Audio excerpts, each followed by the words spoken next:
Fractional CMOs and the 90-day win. Hi, welcome to the second season. This season, we're going to walk through scenarios that companies and these CMOs experience, share lessons learned, and tips on how to get the most out of a fractional CMO that you've hired. So, hi, Eric. Hello. Eric, so the sort of, conceit of the podcast is you've just started a hypothetical 1-year engagement, okay? Fractional CMO engagement. What is the first problem that most of your clients need to start fixing in your experience? Or what problem do you tend to go hunting for? Because you know it's there. And in advance of that, tell the audience a little bit about yourself. Yeah, so my name is Eric Blankenship. My career has been in sports, entertainment, live events for the better part of 20 plus years, all in marketing. That's all I've ever done. Obviously, in the industry, you kind of, branch out into other disciplines, but marketing's been my focus. And about 3 years ago, for a variety of reasons, I decided to step out on my own and kind of do my own thing. And that's what kind of brought me to this point today. All right. And what big problem do you go hunting for first? Oh, wow. It's interesting because a lot of clients think they have the problem that they need solved. In many cases, that's accurate. Right. But in some cases, there's other problems that they don't see. And many times I have to kind of take a step or two back. And then we address some of those other issues before we can take a couple steps forwards. For example, I had someone that wanted to do Facebook advertising. They were gung-ho. They're ready to go. They want to start driving business Facebook advertising, which is great. Yeah. And for their business, it was going to work. But their website was terrible. So we needed to fix the website first. Okay. Yeah, I tell clients that's the intersection problem. I spent a long time as a project manager for big software companies. And I'd explain that like all these things have to arrive at the intersection at the same time, or else it's a wasteful or something breaks. And so we really need to think through like what's going to be done first. And so before you do that, you need to make sure that that's in place. And before you do that, you need to make sure that's in place, right? And otherwise, there's no point. You break the system. I forget the name of the book. The Goal, was it? Who wrote that book about systems and constraints way back in the day, right? It's like there's no point fixing one thing if it's just going to break the next thing down the line. Yes, so true. Yeah. So, Alon, hi. Hello. Okay. So, same question actually in this case. What's the first problem that you in a hypothetical 1-year engagement? What's the first problem you'd go hunting for, or that you typically find your clients have? And tell everyone a little bit about you. Sure. So, typically, the first area of focus is actually that word focus. That is the first problem that I come and help identify and eliminate the let's go everywhere, get everybody, and convert everyone. It's mostly ICP audience focus. And what I take the companies I work with on is a change journey around quality first, quantity later, because that's the challenge that a lot of time they're facing. They have scaled to some degree or have done good work to some degree on a specific motion, but not truly scaling effectively, which is the current norm and the new playbook that we need to do, right, is challenging unless you go back to what is quality, understand that, build a repeatable foundational motion, and then scale it. And that is also who I am. I focus on coming to companies for a specific amount of time. Usually it's a 1-year engagement. That is my sweet spot. Building that motion as the fractional, temporary, whatever word de jour you want to use, leader of this function, go-to-market or marketing function, finding my replacement while I'm there, and then staying on as an advisor. I've been doing this for quite a long time.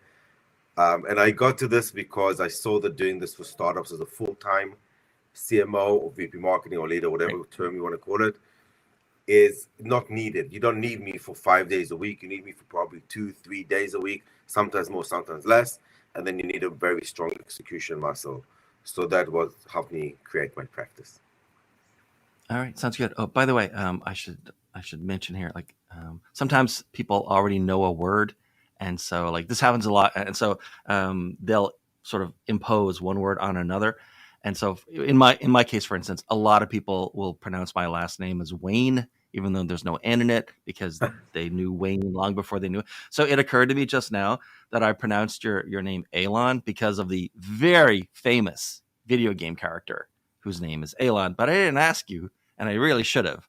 So how do you pronounce your first name? So the appropriate terminology of how to pronounce it is Alon. It's an elongated long R, but hey, I go with everything. I've lived everywhere in the world. Everywhere I've been butchered my name for ages. So it's all good. It's really fun. Yeah. Thank you for that comment. I tell people that they shouldn't feel bad about getting my name wrong, and I remind them that there is one organization that I guess because they're so sort of warm and people oriented, one organization has literally never gotten my name wrong. It's the IRS, and they never misspell it. Their letters arrive, they get their money. So like very people oriented, the IRS, and so they're very careful about people's names. I appreciate that. Cool. So Alon, how about this? Okay. Besides sharing information with you, which is, what the company and especially the CEO should do as you're getting started, right? Besides doing that and like giving you access, what should a CEO do to get maximum value, you think, out of a fractional CMO? It's Alon. No, that's a good one. So in order to address that, let's first of all determine what type of fractional CMO. This term is really used a lot now. And that's good. I'm happy that there's a lot of people looking for part-time related work. For me, as I mentioned earlier, I do very specific, coming in to lead the function, get it to the next phase, and then step back. Not as I'm coming to date before I'm married, not as I'm out of a job and I just need a 3 months consulting turnkey project. That's not the job.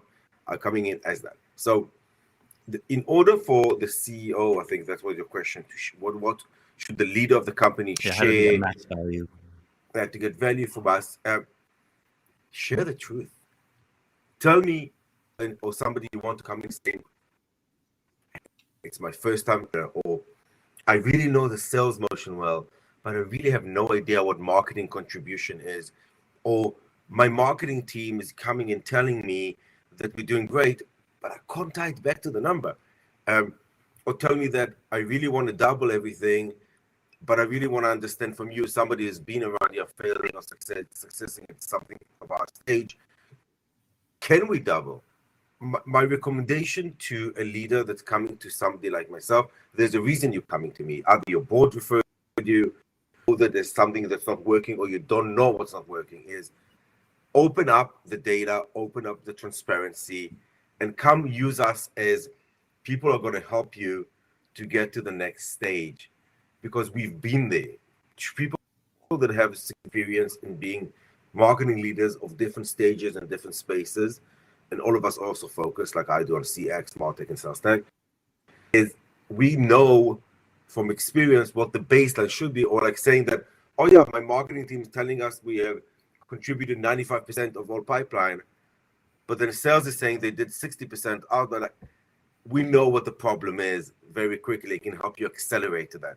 So share the information, be transparent, and don't come and say, I don't know if I need you or not. Like, be honest about the problem. That's where I would start. And I know we can go around this a few more rounds. No, that's good. And then Eric, what do you think? Besides sort of sharing information, how else? So I was going to say, not to spend time on it, but the truth will set you free, right? Yeah. I mean, I think being honest and truthful and authentic is very important. But in addition to that, one of the things that I often want, and in some cases I get, is in a normal role, your CMO is someone that is very much a part of the organization. They have their pulse on the organization. They're integrated in the many, many different departments. As a fractional CMO, that connection doesn't exist. So I think one of the things that I ask for, especially at the beginning of the relationship, is I want to be integrated and included into as many different organizational functions as possible. So if I can be a fly on a wall in a meeting, if I can have one-on-one conversations with certain department heads, whatever I can do to get a pulse of the organization, to get a feel for what the culture is like, that will help me integrate more with the overall team And that will allow me to kind of blend a little bit more seamlessly in and not be someone that is disconnected from the organization. Because once again, I need people to be able to do my job. I need other people. So having that sense of trust, again, is important. And being part of the organization as much as you can is important. So, Eric, let's stick with this for a second. So, if you were going to pass along some advice to other fractional CMOs, okay, and they're walking into a company where there's already a marketing team, maybe just like junior and mid-level people, but like they're walking into a team and, they're the fractional CMO, not necessarily the manager, right? Sometimes not. What advice would you give someone who said, hey, Eric, like, I just got a year-long fractional CMO gig. There's already a team there. Like, any heads up you could give me? Yeah.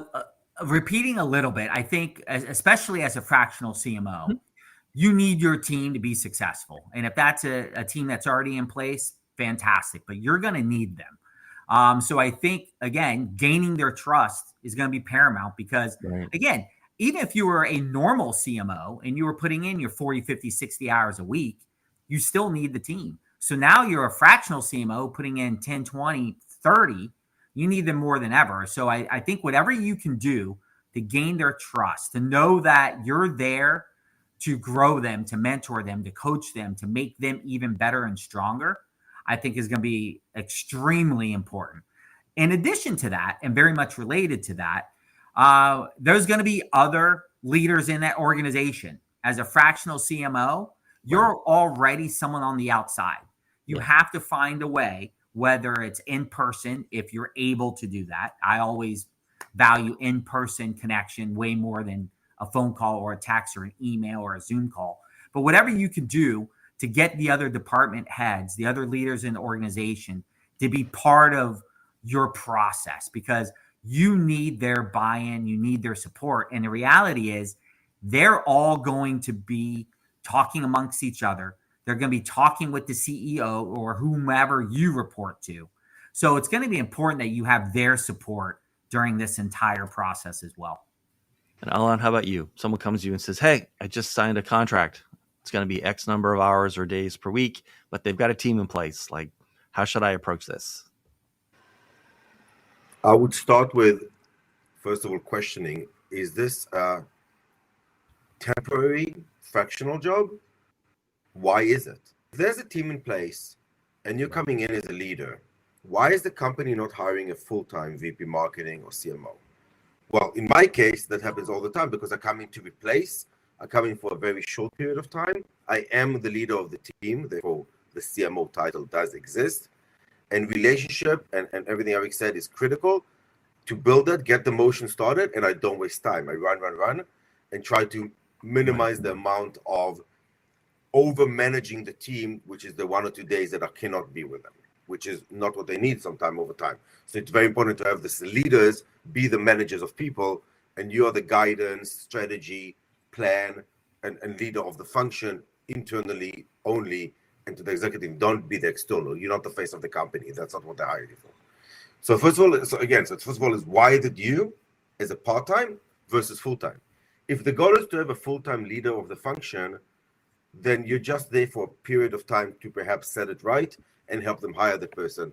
Then I would say the relationship building with the team is important, but not the number one function. The number one is, guys, I'm here to help you. I'm empowering you. I'm setting you for success. You are the face of marketing internally. And in 3, 6 months, 12 months, because I'm temporary, let's empower you and them to be successful together. Okay, but you're there for the company, you're not there for the team. The company hired you because there's a problem. The company asked you to come in versus a full-time VP because there's time to market.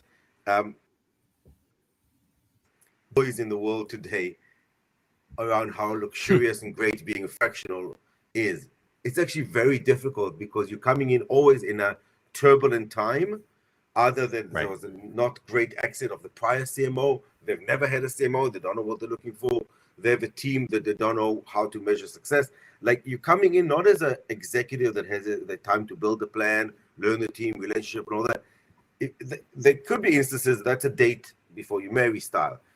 If you're coming in truly for part-time and interim, then the accelerator and the quick focus on getting success of the function is the critical one. And I always mandate there will be a team day, because I'm not going to come and not a fractional CMO for me. That's a consultant. Okay. So it's important to build that relationship, as Eric said, to empower these folks future-wise and understand, hey guys, I'm here not to be your manager for long term. I'm here to empower, give you tools, set foundation and measurement of success criteria so that the function can either go back to being well appreciated or first time be well appreciated. Well, let's flip it around then. All right. This same scenario, but you're the full-time employee working on a marketing team and the company has brought in a fractional CMO. Like, what changes can you expect to see in your job, if any? First of all, direction and strategy, because this person comes in for a reason. There's a few scenarios why people hire people like us. One is, I cannot afford a full-time CMO of our experience, bring us in. Right. Okay, so that employee, for that reason, for that scenario, this employee should relish from the fact that they can get a mentor that is probably more experienced and also checks their ego at the door, because it's not about me and my brand being on the picture of everything around the company. It's about empowering the company and setting it right. So an employee should be, especially if it's a direct report to me for short term, encouraged that they're going to get a mentor, somebody to guide them, to elevate them. It's not about me coming in to build my brand. It's about me coming in to help the company and help the team elevate. That's one. The second scenario is, if I'm coming in truly as the leader of the company for non-defined time until we decide on the next step, then they should see it as they have somebody that's going to be there, going to nurture, going to build the function, has done it before, can learn. I am their friend. Like, an employee that does not use the benefit of a fractional versus a full-time is probably missing out, because most of the time a fractional CMO, when they do the job right, in my opinion, is not about themselves, but it's about the company. We take equity many times. We want it to succeed. Right. But there will be deep scrutiny of every member. So they should really be able to tell the story of success, of what they do to drive impact to the business outcomes they find. So that's up to every employee listening. Long enough, right? You're not there for like a long enough time or per week or enough runway to bother with politics a lot of the time, right? Or to make yourself look good at the team's expense. So Eric, what do you think? You're the FTE. Yeah. Eric, you're the FTE. Someone just hired a fractional CMO. Like, what do you expect to, if any, what changes do you think are going to happen in your job or how you work? So it's interesting. So I've been in that situation before. It was many years ago. So I still kind of remember some of it. And you know what? My take was this. Here's an opportunity for me to shine in front of someone brand new, because I always thought, you know what? Yeah, this person might be here temporarily. He might only be here 3 or 6 months. But what if he isn't? What if he's here 3 years, 6 years? So if I had an opportunity to really stand up and set myself apart in front of somebody, I think there's at least 2 scenarios that can happen. One, that person stays there, and now I was someone that immediately stepped up and put myself at the forefront and being that star employee, for example. Or that person goes off somewhere else and that person remembers me for some other opportunity, right? So that's the way I would look at it. And to be fair, I think I've always looked at it that way, whether it was a fractional person or not, especially in my industry where, if you're willing to move, you can grow a lot faster. So there was always a lot of movement, especially at the top. So then, all right. We've covered a few topics. We've sort of like come around this topic, but we haven't actually covered it. So we'll sort of finish out the podcast this way for both of you. Okay. So do you think, because I've been sort of listening to, especially what you guys have talked about for like, an amount of engagement per week or per month, and then how long, for instance, in different like lengths of time. Like, is a fractional engagement better when it's a marathon or a sprint? Like, do you think these engagements should have, or do you prefer that your engagements have sort of defined end dates, and so you can, run to that end date, like push hard? or should it be like an ongoing marathon kind of thing where it might like last for quite a long time, like part-time? Wow, that's a good question. So I'm going to answer it with a couple different answers. Right. In theory, I would like to have an ongoing client where I continue to learn and grow and adapt and evolve and find new ways to be successful. Part of that reason is also, and I don't know if it's like this with anyone else, but I feel like half my time is business development for myself. Yes. It's finding that next client. And I'm not saying I dislike that, but it's half my time. Mm-hmm. What I enjoy is marketing. So if I had clients where there was more of a longer runway, that allows me to do more of what I enjoy more, if that makes sense. Now, on the other side, I have found when I have had, clients and contracts that there was a definitive beginning and end.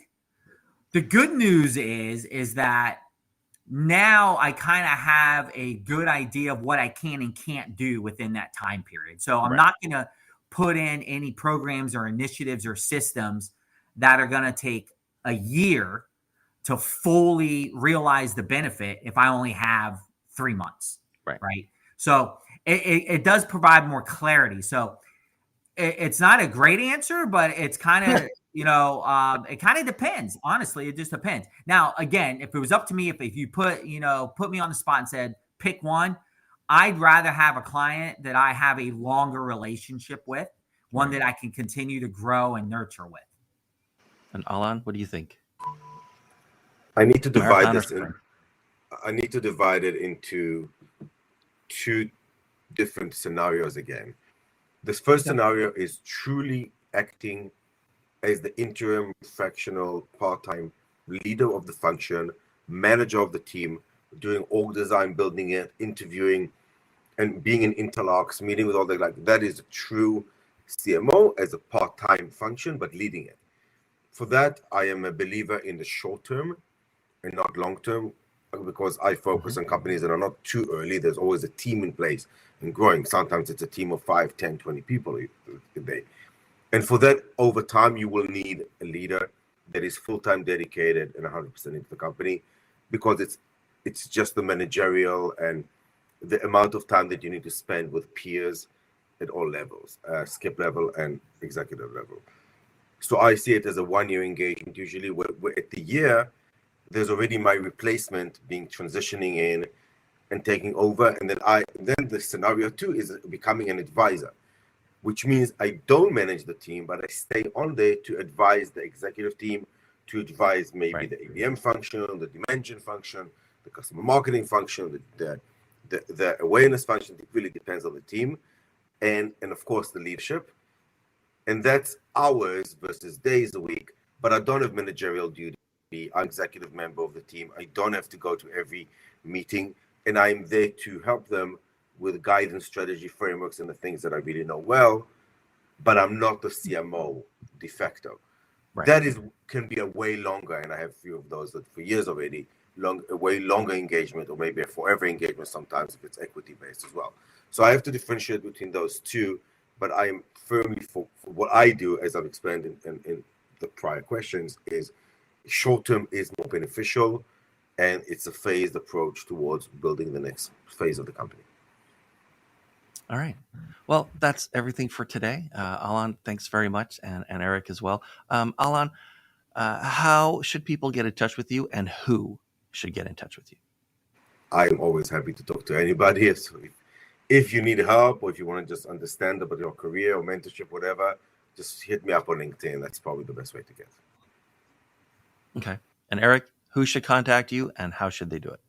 Very similarly, I enjoy talking to all kinds of different people, whether they need a fractional CMO or, hey, they just need some guidance on, how to get into sports, for example, really anything, you can absolutely reach out to me. I'm on Twitter at Blankenship. I'm also on LinkedIn. I'm very easy to find. But absolutely, I'm willing to talk to anyone at any time, and if I can ever be of service to anyone, that's what I enjoy doing. All right, guys. Thanks so much for being here today. Thanks everyone for Thank watching, you. and we'll see you in the next episode.